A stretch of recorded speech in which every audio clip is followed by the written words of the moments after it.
Hey, Sean, do you know what? I think that our listener want real protection against cyber risk, and I know that High Trust is the leader in cybersecurity assurance. But what makes them the go-to choice?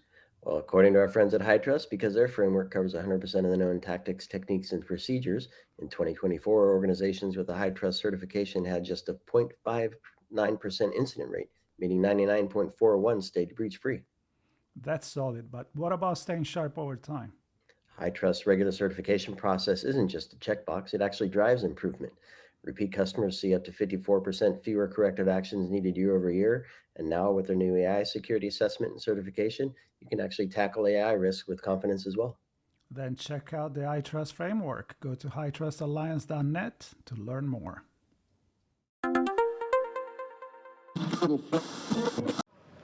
We're rolling. Marco. Sean, I can't believe I'm actually at this table for the first time after so I many know. podcasts. I Thank you can't- for having me. I can't believe I have a voice left. I know. Well, Well- when we talk about cybersecurity, you always have to carry a little bit of weight more know. than me. Well, I brought you on, but I needed some assistance, some protection, so I brought a lawyer. Oh, you brought a lawyer. join There you us. go. Lawyer up. Lawyer up. You lawyer up against me. That's interesting. We're Actually, starting. I think you lawyered up against me. to be I honest did. with you. I did. Actually, I get the opportunity to meet with Yair Geva on a call not too long ago. We went over some of the things that you're doing and the things that you're planning to do. Right. So you were going to come to our RSAC conference. I said, let's meet there. Let's have a chat. And What a it's better great to be place. here. It's just a beautiful day in San Francisco. Oh. It is. The sun is out. Yeah, I live in London now. It's actually very hot down there too. Oh, yeah, But the- it's beautiful here. The So- 1 week of the year. The 1 week. of the year, Correct. I forget what one of my clients said to me, don't be fooled by this 1 day or 1 week of sunshine. Right. They told me that in Seattle once. Yeah, there's that too. But I can feel the sun on my back. It's nice. I'm energized. Nice and warm. Well, Yeah. this is actually, I think it's going to be one of our last conversation, and then we're going to head back to LA. And I have a feeling we're going to see Yael again in another conference, probably in London, right? Absolutely. Ah, yeah. For London, sure, cool. at InfoSec. So I know you do a couple of things. You're a lawyer, merger and acquisition. You work with cybersecurity company, but many other companies as well. And then you're an investor. So tell us a little bit about yourself, how you got yourself into this. Absolutely. So I started as a corporate lawyer in New York with Davis Polk and Gibson Dunn, two leading firms in the city. Moved back to Israel, started the practice at Herzog, and it grew. It really significantly grew, and we work with many companies across various sectors. But of course, given Israel's prominence in cyber, a lot of the work has to do with cyber. By the way, today is Israel's Independence Day, so Oh, yeah, There and you it's go. good to see all those Israeli companies here doing There and are strengthening quite a the few. economy. we know many of them. Yes. They do an Yes, amazing we do. job.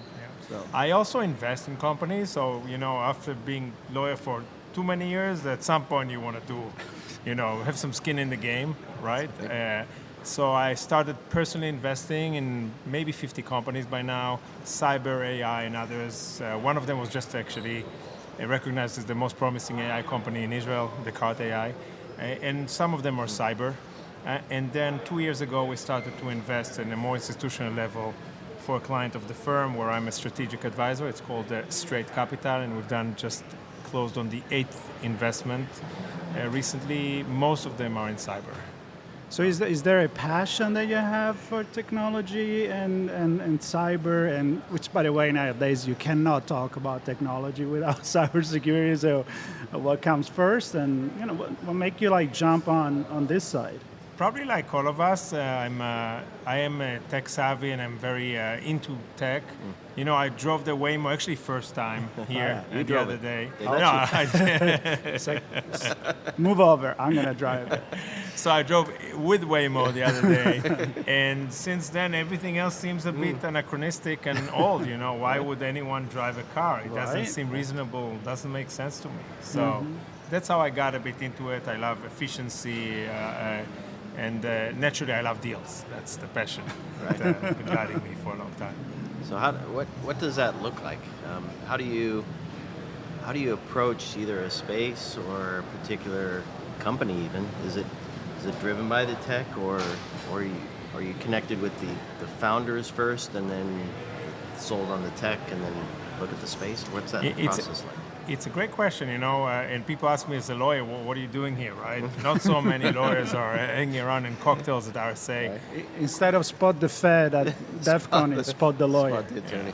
So I think that to do a deal properly, there's a lot of added value for you to really understand the industry, to understand to a certain extent the technology, understand who the players are, what the motives are, who's buying what, for what reason, and actually know the people. So I know quite a few people in town, for instance, heads of M&A at various companies. I meet with them frequently. I meet with the VCs in the Valley, here, in Israel, in Europe. And I think once you're very familiar with the full ecosystem, it's really, you can play a more critical role as a lawyer. Wilson Sonsini started the model in the 70s in Silicon Valley, right? And I've read once a book about that history of Silicon Valley and about the unique position that Wilson had taken in that ecosystem. And I said, I want to do the same in Israel. And it just makes things more spicy and interesting, naturally.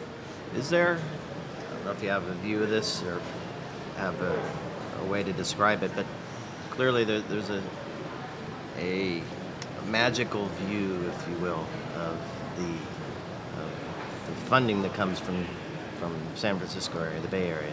Yeah. And I'm just wondering, is that still the main hub? Do you see growth in other areas? Obviously, you're looking at Israel, but are there shifts there? Are there any misconceptions about what that market looks like from an investment perspective? It's a great question. I mean, one thing that I see, being positioned, from Israel and in Europe, is that we see a great trend in the U.S. towards the East Coast, right? I'm a New Yorker. My wife is from New York, so we lived there many years, and there's definitely increased activity in New York. Some European capitals are trying to build their ecosystem, right? And to a certain extent, being successful, right? In Italy, France, of course, London. And of course, as it relates to cyber, everything is in Israel. So you can meet everyone, the investors, CEOs, they're all there. So I think we're seeing a more like globalized ecosystem for cybersecurity. Starting to branch out. Cool. Yeah. So you've been here on the floor for a few days, like we have been. What's been the feel for, the pulse of the industry? AI, quantum, encryption, zero trust, what else? Well, in a way, it all collides and consolidates into one, right? Because, I would say, and better than I, several years ago, cybersecurity technology was always a bit of a gap and lagging slightly beyond, the adoption of new technology, right? So it's just more conservative industry. And you could do that, for instance, in cloud, right? To a certain extent, the cloud infrastructure was moving ahead much faster than the security for the cloud. And this was possible. We know today it's no longer possible with AI, right? Because things are moving so fast, and the AI enables, malicious players to act very quickly. AI and cyber now work together, right? So we see a consolidation of all the trends. Same, by the way, for quantum, right? Once you have quantum systems that allow you to break in so quickly, you just have to actually adopt much more faster than before. So that's, I think, the main trend we see. And as a lawyer and transactional person, this, of course, translates into deals, right? On Monday, Palo Alto announced the acquisition of Protect AI. Right. So that is one signal to where we're going, to me. Definitely going to be, I think, a lot of merging and especially, I think, acquisition. Yeah. Are you going to represent AI anytime soon as a lawyer? Hopefully, yeah. Actually, it's a great question. I kind of think a lot about copyright. And agents to agents, who's going to solve those disputes? Very philosophical conversation. Depends We'll how go much they there pay. one day. Yeah. Well, maybe this view. So clearly investors looking for AI solutions or solutions driven or enabled by AI. What does AI do to the VC process? I want to know. Okay, so what I think, and this goes beyond just cybersecurity, AI actually shakes really totally the confidence of a VC as regards to investing, right? Because things move so quickly in a way, you may be investing now in a certain technology that has certain capabilities, but your concern is what happens once technology actually, crosses that limit, right? So I think people are, in a sense, waiting, but we do not see this in cybersecurity and cybersecurity AI, which is, I think, reminds us of the day of, 2021. So we see those conflicting trends. In cyber, they move fast. Investing into AI infrastructure, or definitely the agent side, is more of a concern VCs have. And I think that affects, by the way, people were predicting a lot of exits in this year. And we've seen, of course, in terms of volume, sheer numbers, of course, once you have the Google Wiz deal, numbers are there. Right. But in terms of deal numbers, there are less acquisitions than predicted. And to me, I think that has to do with the AI and people waiting a bit to see where we're going with that. Where it actually fleshes out. Letting somebody jump on the train and then let's see where that goes. Huh? Yeah. Interesting. We were talking when we met the other day about, of course, you are interested in cybersecurity. That's why you're here, technology, but what you do, honestly, it's kind of like when you do merger and acquisition. It doesn't really matter if you're dealing with a cybersecurity company or, I don't know, a fashion company or a technology, more consumer-oriented company. Right. I'm very curious to know that. Okay, so, in a sense, probably 80% is the same, definitely for any SaaS, B2B company. I acted for PepsiCo when they bought SodaStream, for instance. Okay. This was just a unique deal, and everything is different, right? You have facilities and many employees and, cross-border issues. But that's consumer, right? Once you move into the enterprise sale, it's pretty much the same for you as a deal maker and a lawyer. Naturally, you want to know at the initial stages, when you actually work with the founders, we often work as bankers in a sense. It's very common in Israel, actually, for lawyers to take a more active role, in Silicon Valley too, right? So you really need to understand also the ecosystem and being familiar with the right people who are involved and what the motives are. So then there's that. But in terms of the actual legal work, it's pretty much the same for any tech company that is selling to businesses. Yeah, in cyber, you want to worry a bit, be more mindful of potential exposures and the like. Well, I'm glad you went there, because I think it's become, correct me if I'm wrong, but fairly common practice to evaluate cyber companies for their own cyber exposure, posture, and resilience. That's true. Has that also crossed over into other industries where, even if it's a fashion company, they get analyzed from a cyber risk perspective? It has, and every deal we do these days have a cyber chapter where the buyer. It's a deal that was announced. I can mention. We've sold a company here to Salesforce a few months ago. Spent some time in the city. It's the first one they bought, I think. Yeah, right. It was 97, I think. And cybersecurity is always an issue these days, more than before, in the due diligence process.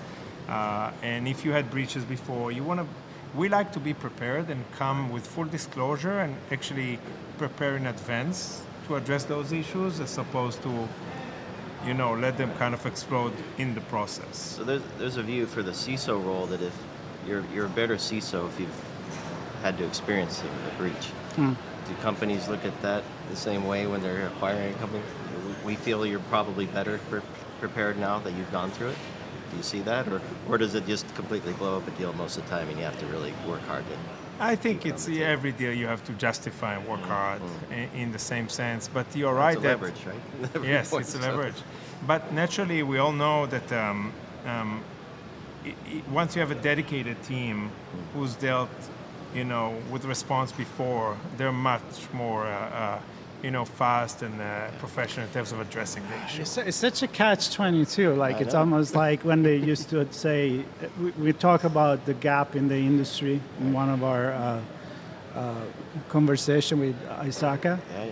And I'm like, when they used to look for entry level with 10 years of experience, right? Now you're looking for a CISO that is really good at not getting breached, but if it's being breached, it's better. It's almost like... It actually it highlights to me a point that I've noticed. With AI, many people thought that the experience gap will be less important, right? That you can do everything with AI now, and you can actually accumulate all the knowledge you need within an instance of a second. But in fact, the gap remains. And when I speak to VCs, even on the plane here from London, I was with a investor that does a lot of cyber, and that person said, look, actually, in cyber you have that mode. You have people who've been around in a certain industry for a long time. There's value to it, and I think that actually increases the confidence of investing into those companies. Yep.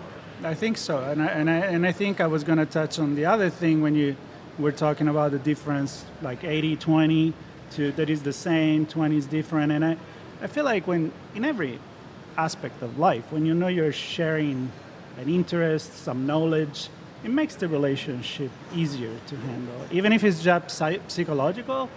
I think it helps. Yeah, easier and more confidence, right? Deals are about confidence and removal of anxiety.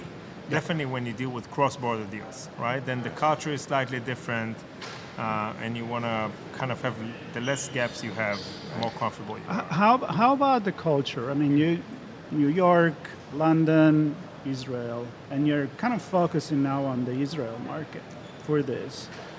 Is there like any, me being Italian, I have to adapt sometimes, depending who I am. You operate a certain way. I do operate in a certain way with Italian, that's true. But what I'm saying is that like something that switch in the way that you run your business? Well, to me, one of the jobs I have is to be a translator, not necessarily of the language, right? But a bit of the culture and a bit of, and also, some of these entrepreneurs are young guys who are just started. They don't necessarily have Very confident. Very confident, extremely, extremely intelligent, and sometimes you have the role of let's slow down, let's think a bit, let's approach things differently, let's work step by step. And who speaks to who, so you guide those people, and then it has culture. But to me, these are just interface.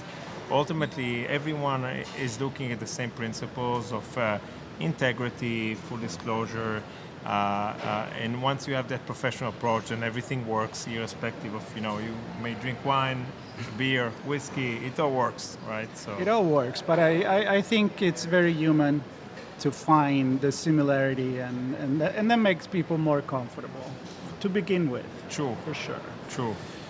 I have one more question, because that's my job, is to have one more question. You should have I'm going to one go more with question. the M&A, because you mentioned that fewer than expected acquisitions. In a sense. And I'm just wondering, do we see more partnerships? I think my experience is you start with a partnership, you date first, right? And see if it's going to work, and then perhaps if there's revenue and good market and whatever, then you get married.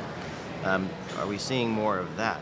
We are seeing more. It's a great point, because when I speak about slightly less exits necessarily in this year, it doesn't mean that the companies are not growing and the exit volume is becoming increases, and the deals are just more precise, right?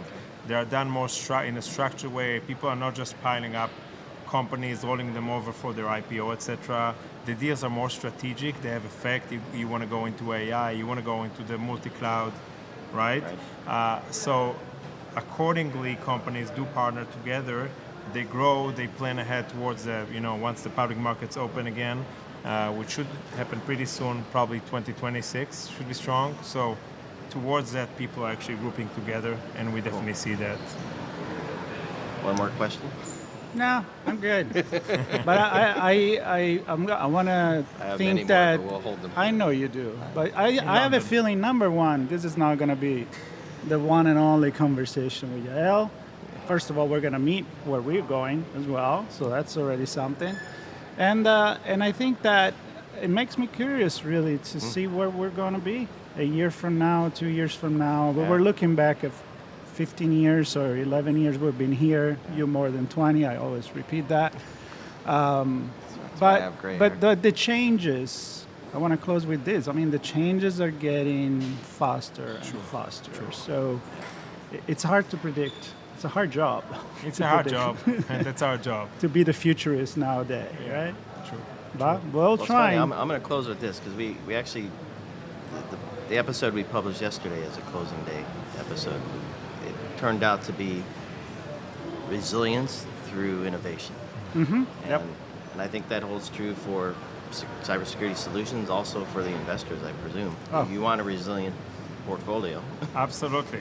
but you want to drive that through innovation to reach the end goal, which is a nice True. exit. True. We're all for resiliency. Exactly. Where I come from. We So, are. yeah. We are. And Sean, I'm glad you lawyered up. This was a great conversation. Glad you lawyered up. All right. Thank You get it. All right. Yeah. guys. Thank you so much. Thank It was you, a guys. pleasure. Pleasure. Thank you so much for having me. And for all of you, stay tuned. There may be something else coming up. There may I be. think we're maybe from the car. We don't know. On the way back to LA. Well, I have one more chance to see if I can throw my voice out. Oh yeah, you still have some one voice more. left. All right, And good. have a little voice left. All right, itspmagazine.com/RSAC2025. Not 2020, just 25.